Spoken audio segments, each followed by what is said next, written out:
ഞാൻ ഒരു പാർട്ടിയിലേക്കും പോകാൻ ഉദ്ദേശിക്കുന്നില്ല. അതല്ലേ പറഞ്ഞത്. 5 വർഷമായി ഇതിൻ്റെ മേലെ നീതി ലഭിച്ചില്ല എന്നത് തന്നെയാണ് ഞാൻ പറഞ്ഞത്. അതിനു മുന്നേ വളച്ചുകെട്ടൊന്നുമില്ല.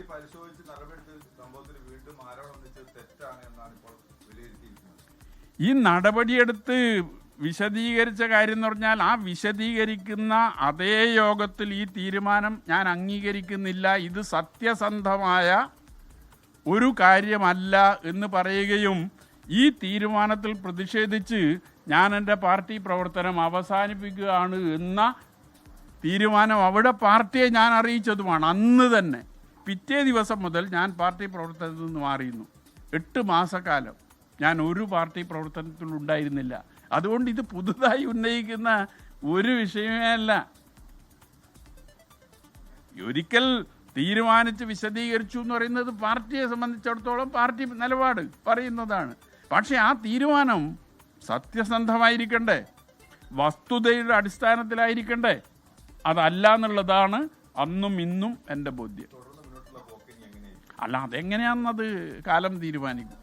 അതിൽ ഞാൻ പറഞ്ഞു, ഈ പാർട്ടി ഒഴികെ മറ്റൊരു പാർട്ടിയിലേക്കും പോകാൻ ഞാൻ ഉദ്ദേശിക്കുന്നില്ല. അത് മിക്കവാറും ഈ മാസം 29-ാം തീയതി പ്രസിദ്ധീകരിക്കണം എന്നാണ് ഉദ്ദേശിക്കുന്നത്, പുറത്തിറക്കണം എന്നാണ് ഉദ്ദേശിക്കുന്നത്. ഉണ്ട് 100 പേജുള്ള ഒരു പുസ്തകമാണ്. 100 പേജുള്ള ഒരു പുസ്തകമാണ്. അതിൽ കുറച്ചുകൂടി വിശദീകരിച്ചുകൊണ്ടുള്ള ഇതിൻ്റെ എല്ലാ കണക്കുകളും കൃത്യമായി കൊടുത്തിട്ടുള്ള ഒരു പുസ്തകമാണ്. കൂടുതൽ അതിൽ കുറച്ചുകൂടി ഇതിനേക്കാളും നിയമസഭാ തെരഞ്ഞെടുപ്പ് മുന്നിൽ നിൽക്കുകയാണ്. CPM-നെ സംബന്ധിച്ച് ഇത് പയ്യന്നൂരിൽ മാത്രമായിരിക്കും, സംസ്ഥാന തലത്തിൽ തന്നെ വലിയ പ്രതിരോധത്തിലാക്കുന്ന ഒരു വിഷയമാണ്. അപ്പോൾ അങ്ങനെ ഒരു വിഷയത്തിൽ ഈ തുറന്നു പറച്ചിൽ ഇപ്പോൾ ഒരു അനിവാര്യത തന്നെയായിരുന്നു. ഇനി മറ്റൊരു സമയമില്ല എന്ന് തന്നെയാണ് താങ്കൾ ഇപ്പോഴും ചിന്തിക്കുന്നത്. കേരളത്തിൽ തെരഞ്ഞെടുപ്പിൽ ജയിക്കണമെന്നുള്ളത് മാത്രമല്ല, തെരഞ്ഞെടുപ്പ് ജയിക്കണമെങ്കിൽ ഒരു കമ്മ്യൂണിസ്റ്റ് പാർട്ടി ഉണ്ടാണ്ടേ. ആ കമ്മ്യൂണിസ്റ്റ് പാർട്ടിയുടെ നിലനിൽപ്പാണ് എന്നെ ഇതിന് പ്രേരിപ്പിച്ചത്. കമ്മ്യൂണിസ്റ്റ് പാർട്ടി കേരളത്തിലേത് ചിലപ്പോൾ ബംഗാളാകാൻ അധിക സമയമൊന്നും വേണ്ടിവരില്ല. ബംഗാളിലൊരു പൊട്ടിത്തെറിയാണ് ഉണ്ടായത്. കേരളത്തിലാകെ അസംതൃപ്ത വിഭാഗങ്ങൾ കൂടിക്കൂടി വരികയാണ്. ഇന്നതൊരു പൊട്ടിത്തെറിയിലേക്ക് മാറിയിട്ടില്ല എന്നേ ഉള്ളൂ. ആ പൊട്ടിത്തെറിയുടെ ഘട്ടത്തിലെത്തിയാൽ കേരളവും ഒരു ബംഗാളാകും എന്ന കാര്യത്തിലൊരു തർക്കമില്ല. ബംഗാളിൽ തിരിച്ചു വരാൻ കഴിഞ്ഞില്ലല്ലോ. വോട്ടിംഗ് ശതമാനം 2 അക്കത്തിൽ താഴെയാണല്ലോ, 1 അക്കാണല്ലോ ബംഗാളിലെ വോട്ടിംഗ് ശതമാനം. കേരളത്തിലെ പാർട്ടി അങ്ങനെ ആകാൻ പാടില്ല എന്ന ആഗ്രഹത്തിൻ്റെ മേലെയാണ് ഇത്തരം നിലപാട് ഞാൻ സ്വീകരിച്ചിട്ടുള്ളത്. സ്വാഭാവികമായും സംസ്ഥാന നേതൃത്വം കൂടി അറിഞ്ഞുള്ള ഒരു തീരുമാനമായിരിക്കുമല്ലോ ഇത്. അപ്പോൾ ഇനി എന്ത് എന്നുള്ളൊരു ചോദ്യം ഉണ്ടല്ലോ. സംസ്ഥാന നേതൃത്വം കൂടി അറിഞ്ഞുകൊണ്ടുള്ള തീരുമാനമായിരിക്കും എന്ന് തന്നെയാണ് ഞാൻ കരുതുന്നത്. ഇനി എന്ത് എന്നുള്ളത് ഞാൻ പറഞ്ഞില്ലേ, അത് കാലം തെളിയിക്കും എന്നത് മാത്രമേ അതുമായി ബന്ധപ്പെട്ടുകൊണ്ട് സൂചിപ്പിക്കൂ. ഒരാഴ്ച മുമ്പ്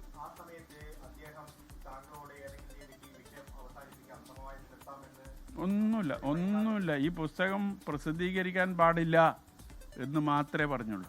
ഈ പുസ്തകത്തിനകത്തെ ഉള്ളടക്കത്തെ സംബന്ധിച്ച് പാർട്ടി നേതൃത്വത്തിന് നേരത്തെ തന്നെ ആശങ്കയുണ്ടായിരുന്നു എന്നാണ് അതിലൂടെ മനസ്സിലാക്കുന്നത്.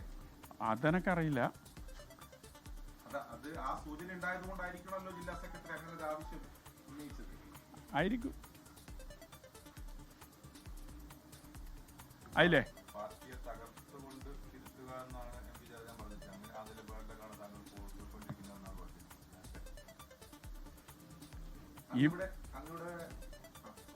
ഈ പുസ്തകത്തിൽ ഞാൻ പറയുന്നൊരു കാര്യം, ഈ കമ്മ്യൂണിസ്റ്റ് പാർട്ടിയെ തകർക്കാൻ എതിരാളികൾ എത്ര ശ്രമിച്ചാലും നടക്കില്ല. ഈ കമ്മ്യൂണിസ്റ്റ് പാർട്ടിയെ തകർക്കാൻ ഇതിനകത്തുള്ളവർക്കേ സാധിക്കൂ. ആ നിലപാടാണ് നേതൃത്വം സ്വീകരിച്ചുകൊണ്ടിരിക്കുന്നത്. കമ്മ്യൂണിസ്റ്റ് പാർട്ടി എന്ന് പറയുന്നത് തെറ്റ് ചെയ്തവരെ സംരക്ഷിക്കുന്ന നിലപാടല്ല എല്ലാ കാലത്തും സ്വീകരിച്ചത്. ഇന്നിപ്പോൾ തെറ്റ് ചെയ്തവരെ സംരക്ഷിക്കുകയും ചൂണ്ടിക്കാട്ടിയവരെ ശിക്ഷിക്കുകയും ചെയ്യുന്ന രീതിയിലേക്ക് കമ്മ്യൂണിസ്റ്റ് പാർട്ടിക്കകത്ത് മാറ്റം വന്നുകൊണ്ടിരിക്കുകയാണ്. അതുകൊണ്ട് ഈ പാർട്ടി തകരുക എന്ന് പറയുന്നത് അത് സ്വയം ഈ പാർട്ടിക്കകത്തെ നേതൃത്വം ഉണ്ടാക്കുന്ന അവരുടെ നിലപാടിൻ്റെ ഭാഗമായി വളർന്നു വരുന്ന ഒരു കാര്യമാണ്. അതുകൊണ്ട് അത് തിരുത്തിക്കാൻ പറ്റുമെന്നുള്ള ശ്രമമാണ് നടത്തിയത്. പയ്യന്നൂർ മണ്ഡലത്തിൽ വിമത സ്ഥാനാർത്ഥിയായിട്ട് മത്സരിക്കുന്നു അല്ലെങ്കിൽ അത്തരത്തിലുള്ള ചർച്ചകളൊക്കെ ഈ തുറന്നു പറച്ചിലിന് ശേഷം വളരെ സജീവമാണ്. ഏതെങ്കിലും തരത്തിൽ അങ്ങനെ ഒരു നീക്കം പ്രതീക്ഷിക്കാം? ഞാനതിന് മറുപടി നേരത്തെ പറഞ്ഞു കഴിഞ്ഞിട്ടുണ്ട്. ഞാൻ ഇന്നേ വരെ ഒരു തെരഞ്ഞെടുപ്പിൽ മത്സരിച്ചിട്ടില്ല, നഗരസഭാ തെരഞ്ഞെടുപ്പിൽ പോലും. ഞാൻ എൻ്റെ ജീവിതകാലത്ത് ഒരു തെരഞ്ഞെടുപ്പിലും മത്സരിക്കാനൊട്ട് ആഗ്രഹിക്കുകയും ചെയ്യുന്നില്ല. ഇതുവരെ ആഗ്രഹിക്കാത്ത ഒരാളാണ്, ഇനിയൊട്ട് ആഗ്രഹിക്കുന്നുമില്ല. എൻ്റെ ജീവിതകാലത്തിനിടയിൽ, ഇപ്പം മാത്രമല്ല, എൻ്റെ ജീവിതകാലത്തിനിടയിൽ ഒരു തെരഞ്ഞെടുപ്പിൽ മത്സരിക്കാൻ ഞാൻ ഉദ്ദേശിക്കുന്നേയില്ല. പാർട്ടി ടി.എ. മധുസൂദനെ വീണ്ടും പയ്യന്നൂരിൽ മത്സരിപ്പിക്കാൻ തീരുമാനിച്ചാലോ? അത് പാർട്ടിയുടെ തീരുമാനം. ഇല്ലെന്ന് പറഞ്ഞില്ലേ, ഞാൻ ഒരു തെരഞ്ഞെടുപ്പിലും മത്സരിക്കില്ല. ഈ പാർട്ടി വിട്ടുപോകും, മറ്റൊരു പാർട്ടിയിലേക്ക് പോവുകയും ചെയ്യില്ല. ഈ പോരാട്ടം എങ്ങനെ തുടരാനാണ്? അത് നോക്കാം.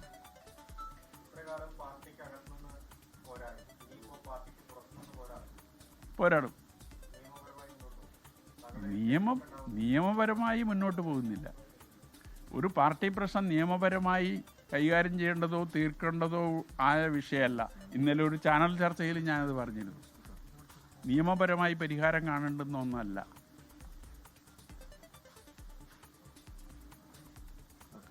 അല്ലേ?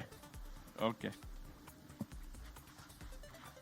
പാർട്ടി നടപടി നേരിട്ട പശ്ചാത്തലത്തിൽ വി കുഞ്ഞികൃഷ്ണൻ മാധ്യമങ്ങളോട് സംസാരിക്കുകയായിരുന്നു. അജീഷ് ജയകുമാർ ഞങ്ങളുടെ പ്രതിനിധി വിവരങ്ങളും. അജീഷ്, എല്ലാ ചോദ്യങ്ങൾക്കും വി കുഞ്ഞികൃഷ്ണൻ അദ്ദേഹത്തിന്റെ നിലപാടുകൾ പോലെ തന്നെ വളരെ വ്യക്തമായി മറുപടി പറഞ്ഞിട്ടുണ്ട്. എവിടെയും പോകുന്നില്ല, ഈ പാർട്ടി വിട്ട് എവിടെയും പോകുന്നില്ല. അത് നേരത്തെ തന്നെ അദ്ദേഹം പറഞ്ഞതാണ്. അതിനുവേണ്ടി ആരും ഈ ഗേറ്റ് കടന്ന് വരണ്ട എന്ന് പറഞ്ഞു. പാർട്ടിയെ ശുദ്ധീകരിക്കാൻ വേണ്ടിയുള്ള ശ്രമങ്ങളിലാണ് താൻ ഏർപ്പെട്ടിരിക്കുന്നതെന്ന് വി കുഞ്ഞികൃഷ്ണൻ നേരത്തെ തന്നെ പറഞ്ഞിട്ടുള്ളതാണ്. ഇങ്ങനെയാണ് പോകുന്നതെങ്കിൽ ബംഗാളാകാൻ പാർട്ടി ബംഗാളിൽ സംഭവിച്ചത് പാർട്ടിക്ക് കേരളത്തിലും സംഭവിക്കാൻ അധികം സമയം വേണ്ട എന്നാണ് വി കുഞ്ഞികൃഷ്ണൻ പറഞ്ഞിരിക്കുന്നത്. അദ്ദേഹത്തിന്റെ പ്രതികരണം വന്നിരിക്കുന്നു. ഏതായാലും ഈ ധനരാജിന്റെ രക്തസാക്ഷിത്വ ഫണ്ട് സമാഹരണവുമായി ബന്ധപ്പെട്ട് അതിലെ തട്ടിപ്പുമായി ബന്ധപ്പെട്ട് ഉയർത്തിയ ആരോപണങ്ങളുടെ പേരിൽ ഇപ്പോൾ കനത്ത നടപടി നേരിട്ടിരിക്കുകയാണ് വി കുഞ്ഞികൃഷ്ണൻ. വി കുഞ്ഞികൃഷ്ണനെ പാർട്ടിയിൽ നിന്ന് പുറത്താക്കാനുള്ള തീരുമാനം വരുന്നു. ജില്ലാ സെക്രട്ടേറിയറ്റ് നിർണായകമായ യോഗത്തിൽ ഈ തീരുമാനം എടുത്തിട്ടുണ്ട്. അതിന്റെ വിശദാംശങ്ങളാണ് നമുക്ക് പരിശോധിക്കാനുള്ളത്. വി കുഞ്ഞികൃഷ്ണൻ ആ കാര്യങ്ങളിൽ അദ്ദേഹത്തിന്റെ പ്രതികരണം അറിയിക്കുകയാണ്. ലോകത്തെവിടെയായാലും ഏത് സമയത്തും 24 വാർത്തകളും ഓഗ്മെന്റഡ് റിയാലിറ്റി പാക്കേജുകളും എക്സ്പ്ലെയിനറുകളും വിശദമായി കാണാൻ ഞങ്ങളുടെ യൂട്യൂബ് ചാനൽ നിങ്ങൾക്ക് സബ്സ്ക്രൈബ് ചെയ്യാം.